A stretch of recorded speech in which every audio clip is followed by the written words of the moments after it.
ये film the haunted hotel movie का sequel है, जिसे मैंने पहले ही एक्सप्लेन किया है। उसे आप जरूर देखिएगा, आपको एक अलग तरह का थ्रिल और हॉरर का अनुभव होगा। उस मूवी का लिंक मैंने डिस्क्रिप्शन में और इस एक्सप्लेनेशन के एंड में दे रखा है। अब इस कहानी के बारे में कहे तो ये कहानी है दो बहनों की, जो अपने माता पिता के देहांत के बाद एक नए शहर में एक नई शुरुआत करने आती है। लेकिन अनजाने में उनका सामना एक ऐसी रूह से हो जाता है जो इंसान को 4 दिन तक तरपाकर उन्हें बेरहमी से मार डालती है। और अब उनकी बारी थी, तो क्या उनका भी वही अंजाम होगा या फिर वे एक नया इतिहास रचेंगे? तो चलिए बिना देर किए सीधे चलते हैं एक्सप्लेनेशन की तरफ।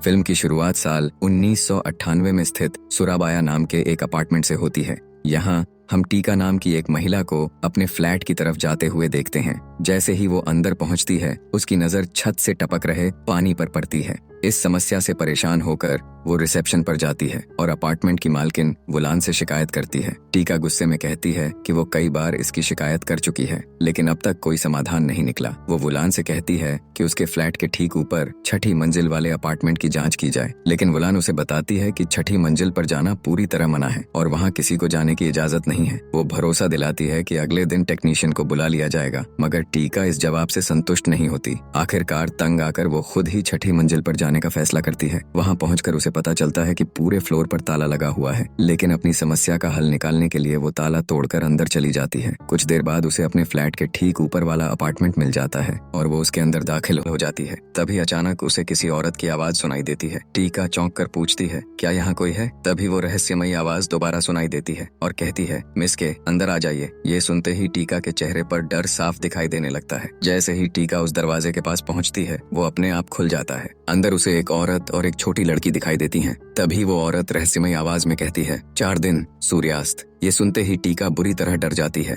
और वहाँ से भाग निकलती है। बाद में वो अपनी बहन यून को पूरी घटना बताती है। टीका कहती है कि उस रात के बाद से उसे हर वक्त ऐसा महसूस होता है जैसे कोई उसका पीछा कर रहा हो। कभी वो अचानक एक गोदाम में बंद हो जाती है, तो कभी तैरते समय उसे लगता है कि किसी ने उसे पकड़कर खींच लिया हो। और अब 4था दिन आ चुका था, इसलिए उसका डर और भी बढ़ गया था। यून उसे समझाने की कोशिश करती है और कहती है कि शायद ये सब उसके दिमाग का वहम हो। वो उसे समय पर दवाइयां लेने की सलाह देती है। फिर यून कहती है कि वो नहा ले, उसके बाद दोनों साथ में खाना खाएंगी। शाम करीब 6 बजे टीका बाथरूम में जाती है। वो बाथटब में पानी भरने के लिए नल खोलती है और दांत साफ करने लगती है। तभी अचानक बाथटब के अंदर से 2 हाथ बाहर निकलते हैं और देखते ही देखते वही औरत और छोटी लड़की पानी में से बाहर आने लगती हैं। टीका घबराकर शीशे में देखती है, जहां उसे दोनों दिखाई देती हैं, लेकिन जैसे ही वो पीछे मुड़ती है, वहां कोई नहीं होता। तभी उसकी नजर दोबारा पानी पर पड़ती है और उसमें उसे फिर उन्हीं दोनों की परछाई दिखाई देती है। ये खौफनाक नजारा देखकर टीका जोर से चीख उठती है। टीका की चीख सुनते ही यून घबराकर बाथरूम की तरफ दौड़ती है, लेकिन अंदर का नजारा देखकर उसकी चीख निकल जाती है। टीका की बेरहमी से हत्या कर दी गई थी। इसके बाद कहानी आलमा की तरफ बढ़ती है, जो अपने डूबते हुए रेस्टोरेंट को बचाने की कोशिश कर रही थी। तभी उसका एक कर्मचारी उसे याद दिलाता है कि बाकी कर्मचारियों को सैलरी चाहिए। वो जानता था कि आलमा को अपनी माँ के इलाज और छोटी बहन मिया की पढ़ाई के लिए पैसों की सख्त जरूरत है। फिर भी आलमा उसे भरोसा दिलाती है कि इस महीने सबको उनकी सैलरी मिल जाएगी। तभी अचानक उसके पास एक फोन आता है। कॉल मिलते ही वो तुरंत अस्पताल पहुंचती है, लेकिन वहां उसे पता चलता है कि उसकी माँ अब इस दुनिया में नहीं रही। ये खबर सुनकर आलमा पूरी तरह टूट जाती है। इसके बाद हम उसकी माँ के अंतिम संस्कार का दृश्य देखते हैं, जहां रायान नाम का एक शख्स उसे सांत्वना देता है।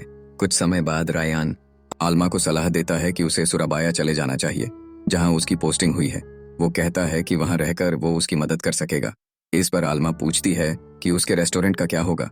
रायान जवाब देता है कि वैसे भी रेस्टोरेंट अब ठीक से नहीं चल रहा। वो मानता है कि उस जगह से उसकी भावनाएं जुड़ी हैं, लेकिन अब उसे और मिया को आगे बढ़ना होगा।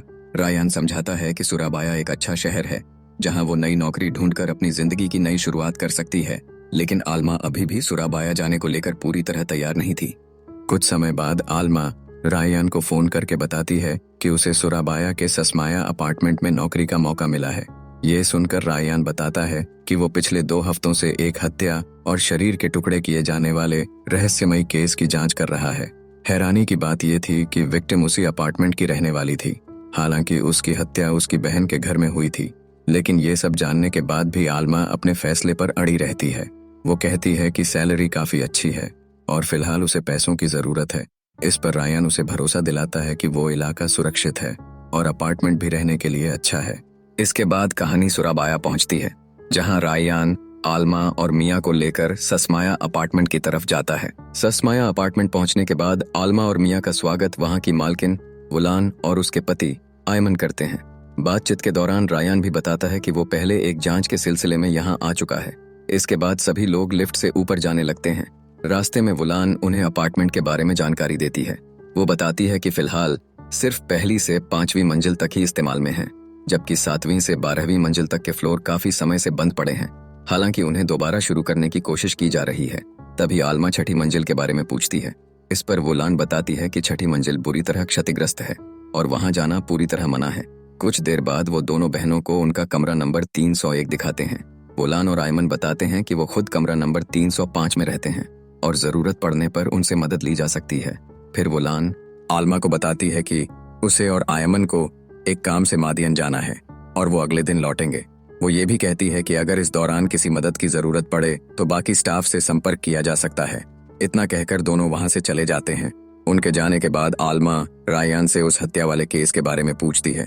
तब रायन बताता है कि 4 साल पहले भी बिल्कुल इसी तरह का एक मामला सामने आया था। उस वक्त भी एक व्यक्ति के शरीर के टुकड़े कर दिए गए थे। सबसे हैरान करने वाली बात यह थी कि शव पर किसी हथियार का निशान नहीं मिला था और ना ही कोई उंगलियों के निशान मिले थे।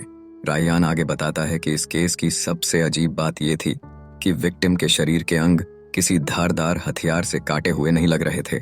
ऐसा लगता था मानो उन्हें जबरदस्ती शरीर से खींचकर अलग किया गया हो। 4 साल पहले मारा गया शख्स ससमाया अपार्टमेंट में सफाई कर्मचारी था, लेकिन हाल ही में हुई हत्या की तरह उसकी मौत भी अपार्टमेंट के अंदर नहीं हुई थी। रायन बताता है कि पुलिस ने आयमन, वुलान और वहां के सभी कर्मचारियों से पूछताछ की थी, लेकिन किसी को कुछ भी पता नहीं था। फिलहाल ऐसा कोई सबूत नहीं मिला है जो इन हत्याओं को सीधे अपार्टमेंट से जोड़ सके। हालांकि वो आलमा को चेतावनी देता है कि अगर उसे कुछ भी अजीब लगे तो तुरंत उसे खबर करे। बाद में मिया पूछती है कि क्या रायन चला गया। आलमा हाँ में सिर हिला देती है।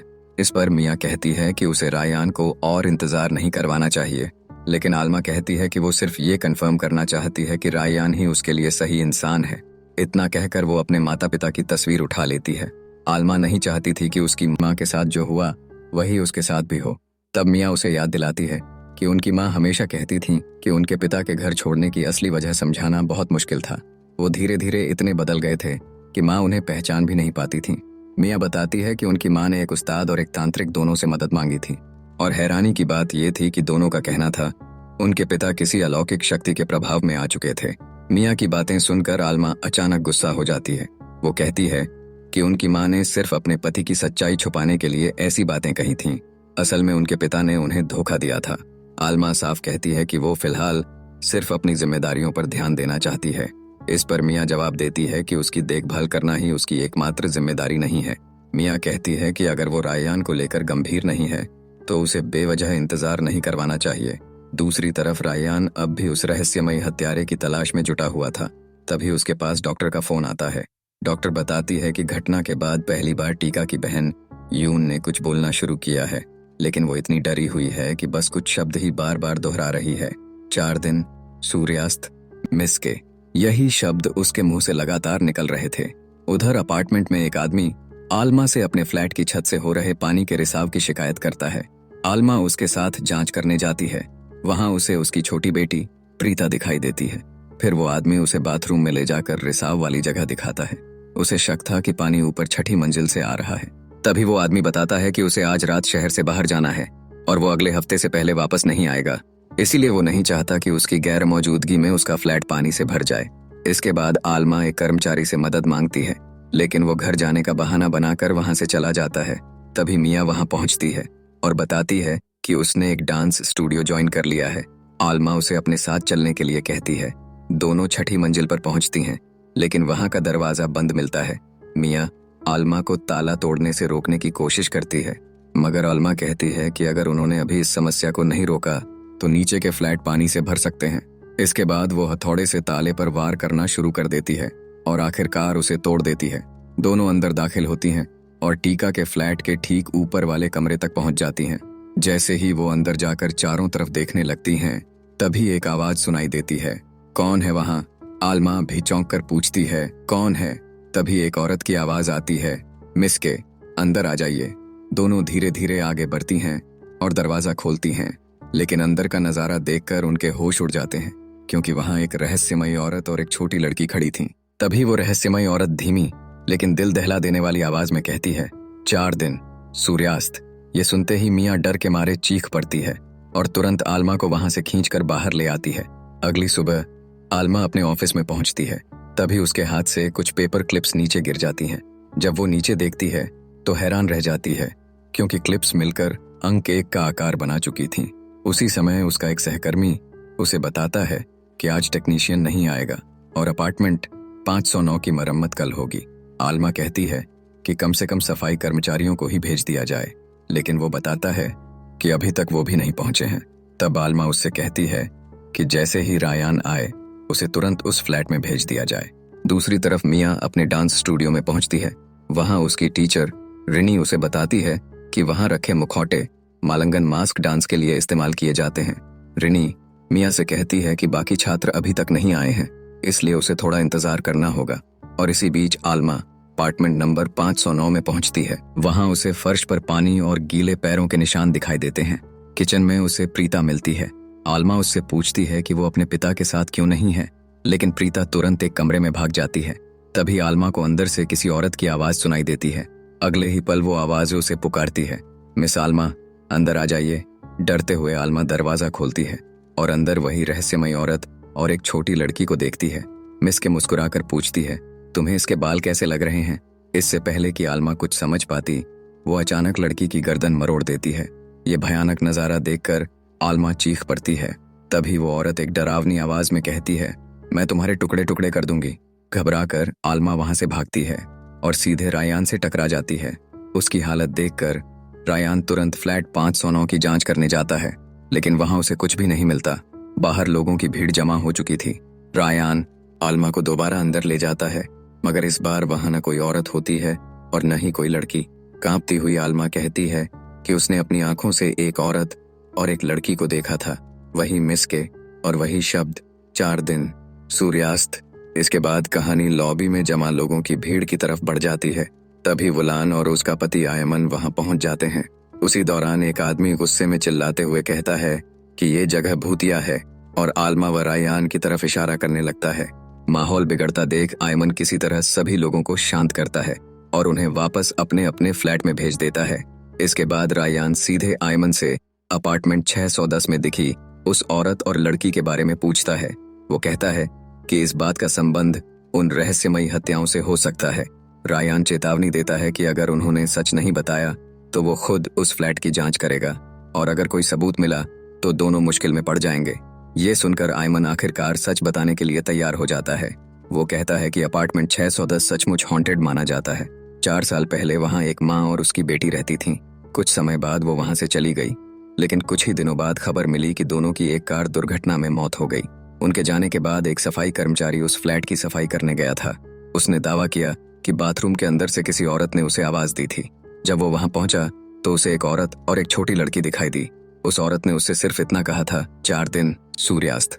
आयमन आगे बताता है कि ठीक 4 दिन बाद वो कर्मचारी अपने घर में था। तभी उसने अपने बाथरूम में फिर उन्हीं दोनों को देख लिया। वो डर कर वहां से भागने की कोशिश करने लगा, लेकिन अचानक बाथरूम का दरवाजा अपने आप बंद हो गया। आयमन बताता है कि उस वक्त सफाई कर्मचारी का आधा शरीर बाथरूम के बाहर था और आधा अंदर। तभी उस छोटी लड़की ने जोर से दरवाजा धक्का दिया, जिससे उसका शरीर बीच से 2 हिस्सों में कट गया। बाद में लोगों को पता चला कि उसकी भी उसी तरह दर्दनाक मौत हुई थी। इसके बाद उन्होंने बान्युवांगी के एक मशहूर तांत्रिक को बुलाया, लेकिन वो भी उस जगह की शक्ति के सामने बेबस साबित हुआ। उसने तो दरवाजे के हैंडल को छूने तक की हिम्मत नहीं की।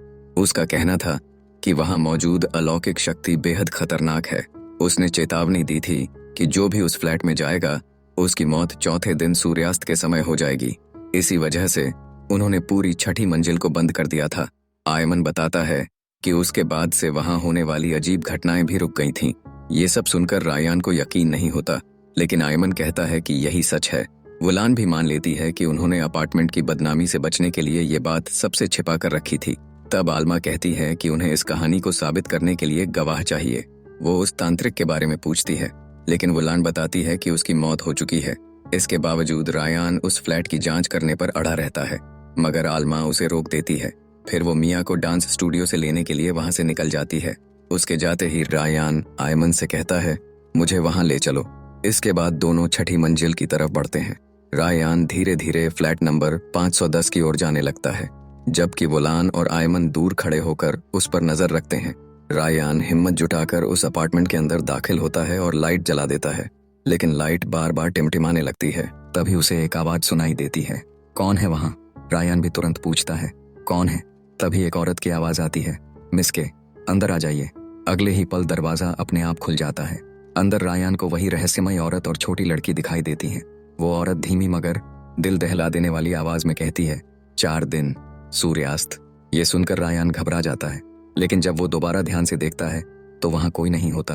फिर भी वो सावधानी से आगे बढ़ता है। तभी अचानक बाथरूम का नल अपने आप चलने लगता है और पानी बहकर बाहर आने लगता है।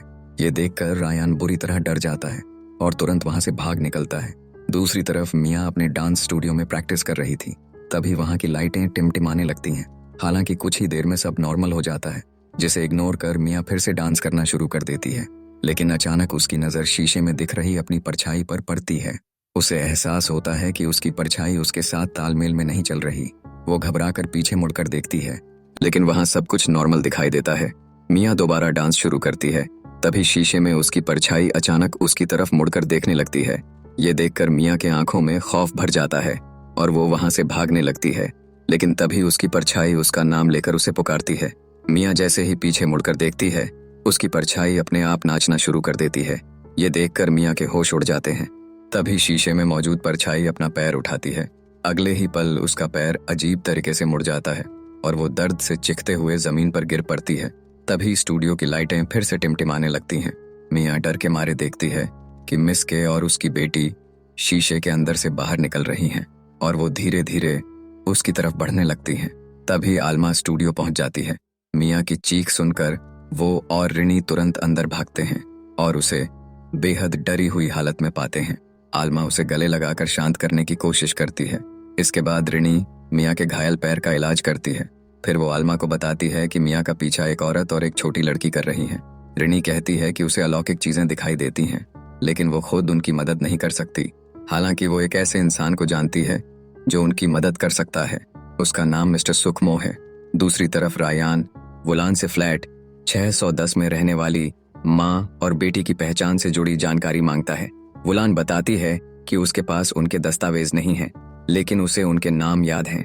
माँ का नाम नूरी था और बेटी का नाम निडिया। वुलान बताती है कि नूरी और निडिया कुछ समय तक इसी अपार्टमेंट में रहने के बाद पुर्वोकेर्तो चली गई थीं, जहां बाद में उनकी मौत हो गई। लेकिन रायन इस बात से संतुष्ट नहीं होता और अपार्टमेंट के पुराने रिकॉर्ड्स देखने की जिद करता है। तभी आलमा और मिया वहां पहुंचते हैं।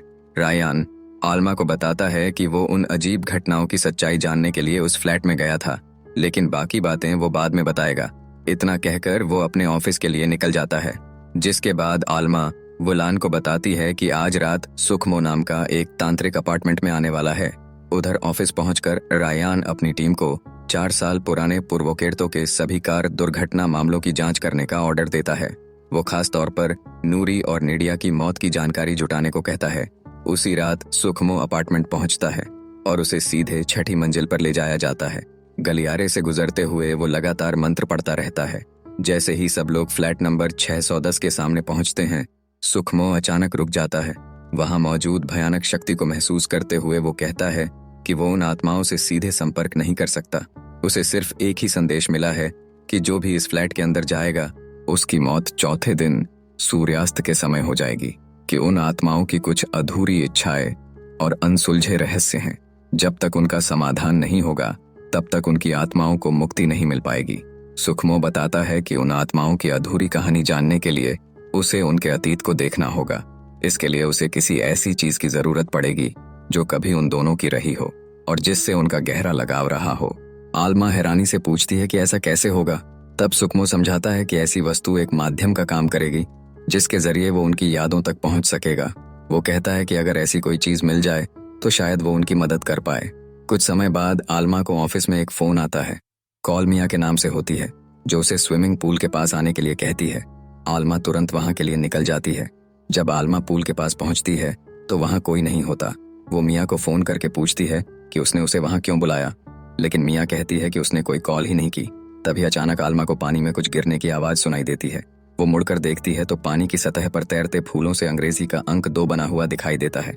ये देखकर वो वहां से जाने लगती है, लेकिन अचानक कोई अदृश्य ताकत उसे पानी के अंदर खींच लेती है और डुबाने की कोशिश करती है। कुछ देर बाद मिया वहां पहुंचती है और आलमा को ढूंढने लगती है। तभी वो देखती है कि आलमा पानी से बाहर निकल रही है, लेकिन उसके चेहरे पर एक डरावना मुखौटा था। तभी अचानक आलमा उसकी तरफ झपटती है और जोर से स्विमिंग पूल में धक्का दे देती है। पानी के अंदर जाकर वो मिया का गला दबाने लगती है। पास में मौजूद 2 लड़कियां ये खौफनाक नजारा देख लेती हैं और तुरंत मदद बुलाने के लिए दौड़ पड़ती हैं। कुछ ही देर में रायान और कई लोग वहां पहुंच जाते हैं। रायान बिना समय गवाए पूल में छलांग लगा देता है। वो किसी तरह मिया और आलमा को बाहर ले आता है और बिना देर किए उसे होश में लाने के लिए CPR देने लगता है। तभी अचानक आलमा सांस लेते हुए होश में आ जाती है। दूसरी तरफ मिया अभी भी सदमे में थी। वो कांपती हुई आवाज में सिर्फ एक ही बात कहती है, मालंगन मास्क। इसके बाद रिनी खुद आलमा, मिया और रायान को उस मुखौटे के बारे में बताती है।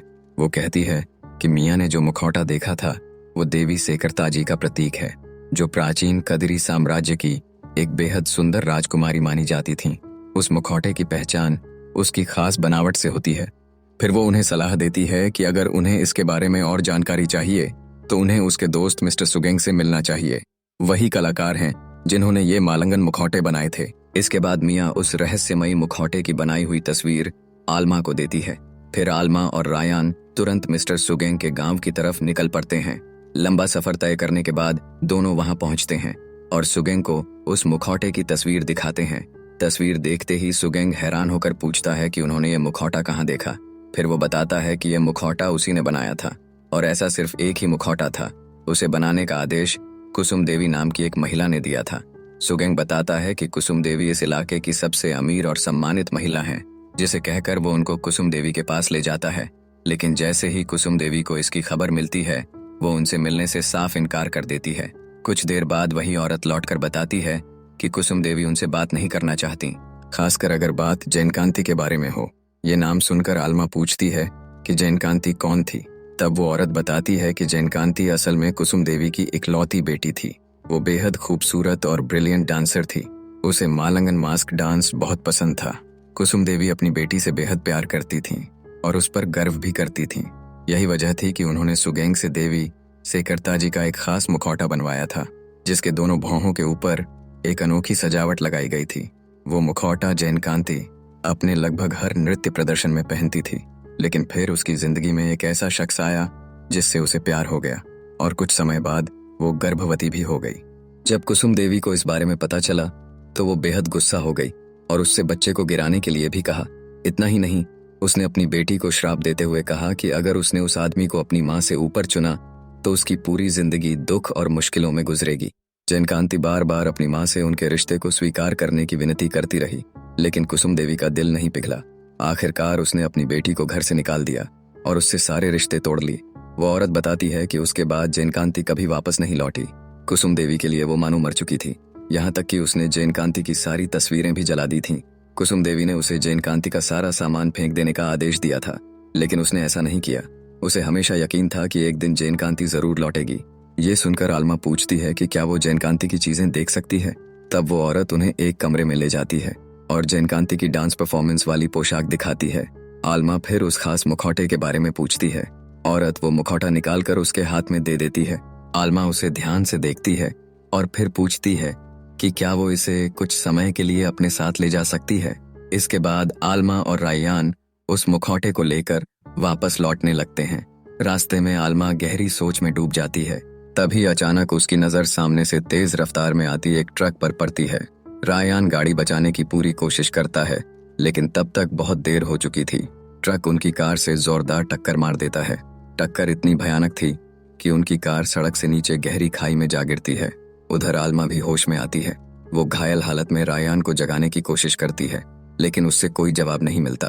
जब वो कार से बाहर निकलती है तो देखती है कि उसके हाथ पर एक काला कपड़ा बंधा हुआ है और थोड़ी दूरी पर एक मुखौटा पहने औरत अजीब तरह से नाच रही है। तभी वो औरत अचानक उस कपड़े को खींचती है, जिससे आलमा का हाथ बुरी तरह फट जाता है।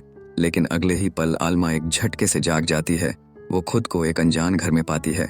सामने दीवार पर उसे अंक 3 दिखाई देता है, लेकिन जब वो दोबारा देखती है तो वो गायब हो चुका होता है। तभी एक औरत कमरे में आती है और बताती है कि उसने उसका और उसके दोस्त का इलाज किया है।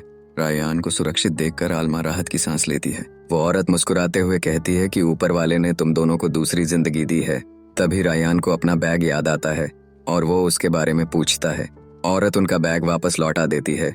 आलमा तुरंत उसे खोलकर देखती है और राहत की सांस लेती है, क्योंकि मुखौटा अभी भी सुरक्षित था। उसी समय एक आदमी वहां पहुंचता है और उस औरत से कहता है कि उसे अपना सामान समेट लेना चाहिए, क्योंकि उसे सूराबाया के लिए कुछ जरूरी सामान भेजना है। ये सुनकर रायान तुरंत पूछता है कि क्या वो दोनों भी उसके साथ जा सकते हैं। आदमी हामी भर देता है। इसके बाद आलमा और रायान सीधे सुखमो के घर पहुंचते हैं और उसे बताते हैं कि उन्हें वो चीज मिल गई है जिसकी उसे तलाश थी। सुखमो मुखौटे को अपने सामने रखकर मंत्र पढ़ना शुरू कर देता है और उससे उसके अतीत को दिखाने की प्रार्थना करता है। तभी अचानक वो मुखौटा उसके चेहरे से चिपक जाता है। अगले ही पल सुखमो एक भयानक दृश्य में पहुंच जाता है, जहां उसे कांति और उसकी बेटी किरानी के साथ हुई दर्दनाक घटना दिखाई देती है। वो देखता है कि माँ और बेटी दोनों की बेरहमी से हत्या कर दी गई थी और उनके शरीर के टुकड़े टुकड़े कर दिए गए थे। कुछ देर बाद सुखमो प्रेजेंट टाइम में वापस लौटता है। घबराई हुई आवाज में वो बताता है कि कांति और किरानी की हत्या उसी अपार्टमेंट में हुई थी। वो कहता है कि उनकी आत्माएं तब तक लोगों को मारती रहेंगी जब तक उनके असली कातिल का पता नहीं चल जाता। ये सुनकर आलमा पूछती है कि क्या उसने हत्यारे को देखा था, लेकिन सुखमो कहता है कि उसे उसका चेहरा दिखाई नहीं दिया। हालांकि एक बात साफ थी, कातिल कोई आदमी था। ये सुनते ही रायान का शक तुरंत कांति के पति पर चला जाता है। उधर अपार्टमेंट में हालात बिगड़ते जा रहे थे। निवासी और कर्मचारी तेजी से वहां से निकलने की तैयारी कर रहे थे। तभी आलमा और रायान भी वहां पहुंच जाते हैं। आलमा उन्हें रास्ते में हुए एक्सीडेंट के बारे में बताती है और घबराकर सबसे पहले मियाँ के बारे में पूछती है। वुलान कहती है कि मियाँ अपने कमरे में सुरक्षित है। तभी रायान बताता है कि फ्लैट 610 में कांति और उसकी बेटी किरानी की हत्या हुई थी। ये सुनकर सब चौंक जाते हैं। फिर वो सवाल करता है कि अगर ऐसा है तो नूरी और निडिया कौन थीं? आलमा भी पूछती है कि आखिर कांति और किरानी की असली कहानी क्या है। इसके बाद वो कांति के पति के बारे में जानना चाहती है, लेकिन वुलान बताती है कि जब से वो लोग वहां रहने आए थे उसने सिर्फ माँ और बेटी को ही देखा था। रायान पूछता है कि क्या कोई आदमी अक्सर उनसे मिलने आता था, लेकिन वुलान मना कर देती है। तभी सुखमो एक तस्वीर दिखाता है और पूछता है कि क्या किसी ने ऐसी जगह पहले देखी है। तस्वीर देखकर आयमन हैरान हो जाता है। तब सुखमो बताता है कि ये जगह शायद उन्हें उस जगह तक पहुंचा सकती है जहां कांति और किरानी के शव छिपाए गए हैं। ये सुनते ही रायान तुरंत अपने साथी चंद्रा को फोन करता है और उसे करंगमुयु गांव जाकर कुसुम देवी से उसके दामाद के बारे में जानकारी लाने को कहता है। दूसरी तरफ आलमा का मानना था कि शव फ्लैट 610 में ही छिपे हुए हैं, लेकिन वुलान उसकी बात नहीं मानती। आयमन भी कहता है कि अगर वहां लाशें होती तो उनकी बदबू कब की फैल चुकी होती। फिर भी आलमा जांच करने की जिद करती है। आखिरकार सभी लोग छठी मंजिल पर पहुंचते हैं और अलग अलग जगह तलाश शुरू कर देते हैं। जब सभी लोग अपार्टमेंट में सुराग ढूंढ रहे होते हैं, तभी अचानक उन्हें सुखमो की आवाज सुनाई देती है। रायान आवाज का पीछा करते हुए बाथटब तक पहुंचता है जहां सुखमो बेसुध पड़ा था। वो उसे जगाने की कोशिश ही कर रहा होता है कि तभी कोई पीछे से उस पर हमला कर देता है। दूसरी तरफ आलमा भी वहां पहुंचती है और रायान को बेहोश हालत में जमीन पर पड़ा देखती है। तभी आयमन और वुलान सामने आ जाते हैं। आयमन आलमा पर भी हमला कर देता है और वो भी बेहोश होकर गिर पड़ती है। इसके बाद आयमन कहता है कि वो इस अपार्टमेंट की बदनामी किसी भी कीमत पर नहीं होने देगा। अगली सुबह जब आलमा को होश आता है तो वो खुद को बंधा हुआ पाती है। रायान भी जाग जाता है और अपनी रस्सियां खोलने की कोशिश करने लगता है।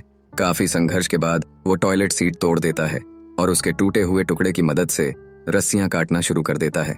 इसी दौरान चंद्रा अपार्टमेंट पहुंचता है और वुलान से रायान के बारे में पूछता है, लेकिन वुलान झूठ बोलते हुए कहती है कि रायान आलमा और मियाँ के साथ पूर्वोकेर तो गया हुआ है। जब चंद्रा पूछता है कि अपार्टमेंट इतना सुनसान क्यों है, तो वो जवाब देती है कि सभी निवासी बाहर गए हुए हैं और यहाँ से बुरी आत्माओं को भगाने की प्रक्रिया चल रही है। उधर आलमा दीवार पर बना हुआ अंक 4 देखती है और समझ जाती है कि चौथा दिन आ चुका है। तभी रायान अपनी रस्सियां काटने में कामयाब हो जाता है। वो दरवाजे का शीशा तोड़ता है और जल्दी से आलमा को भी आजाद कर देता है। तभी अचानक दोनों को मियाँ की आवाज सुनाई देती है और वो घबराकर उसकी तरफ दौड़ पड़ते हैं और मियाँ को आजाद कर देते हैं। आलमा कहती है कि ये मामला सिर्फ अपार्टमेंट की बदनामी छिपाने का नहीं है। रायान भी मान जाता है और कहता है कि आयमन और वुलान सच जानते हैं, यहाँ तक कि उनका एक्सीडेंट भी कोई हादसा नहीं था। दोनों जरूर कोई बड़ा राज छिपा रहे हैं। दूसरी तरफ वुलान गुस्से में आयमन पर बरस पड़ती है। वो पूछती है कि उसने रायान को फ्लैट 610 के बारे में क्यों बताया। अगर किसी को उन पर शक हो गया तो क्या होगा। लेकिन आयमन बेफिक्र होकर कहता है कि अब किसी को कुछ पता नहीं चलेगा। सबसे जरूरी बात यह है कि सूर्यास्त होने से पहले उन सब की मौत हो जाएगी। उधर रायान और आलमा सुखमो के पास पहुंचते हैं और उसे मुखौटा दे देते हैं। सुखमो कांति की आत्मा से सच्चाई दिखाने की विनती करता है। तभी एक बार फिर मुखौटा उसके चेहरे से चिपक जाता है और वो अतीत की भयानक घटनाएं देखने लगता है। तब एक चौंकाने वाला सच सामने आता है। असल में आयमन ही कांति का पति था। पहले वो उसे प्यार से मिस के कहकर बुलाता था और बेहतर जिंदगी देने के वादे करता था, लेकिन समय के साथ उसका व्यवहार बदल गया और वो कांति को मारने पीटने लगा। फिर एक दिन कांति ने उसे वुलान के साथ रंगे हाथों पकड़ लिया। दोनों को साथ देखकर वो भड़क उठी और उनसे सवाल करने लगी। तभी आयमन ने उस पर हमला कर दिया। जब किरानी अपनी माँ को बचाने के लिए बीच में आई तो आयमन ने उसे भी इतनी जोर से मारा कि उसकी मौत हो गई। इसके बाद उसने कांति पर भी हमला किया। कांति कांच की मेज पर गिर पड़ी और बुरी तरह घायल हो गई। अगले दिन आयमन और वुलान ने दोनों के शव बाथटब में डाल दिए, नल खोल दिया। तीसरे दिन आयमन ने कांति और किरानी के शवों के टुकड़े टुकड़े कर दिए थे। फिर चौथे दिन उसने और वुलान ने उन शरीर के हिस्सों को एक बैग में भरकर फ्लैट 610 की दीवारों के पीछे छिपा दिया। ये भयानक सच देखने के बाद सुखमो प्रेजेंट टाइम में लौट आता है। वो सबको बताता है कि आयमन ही कांति का पति था और वुलान उसकी प्रेमिका। दोनों ने मिलकर 4 दिनों तक माँ बेटी को यातनाएं दी और आखिरकार उनकी हत्या कर दी।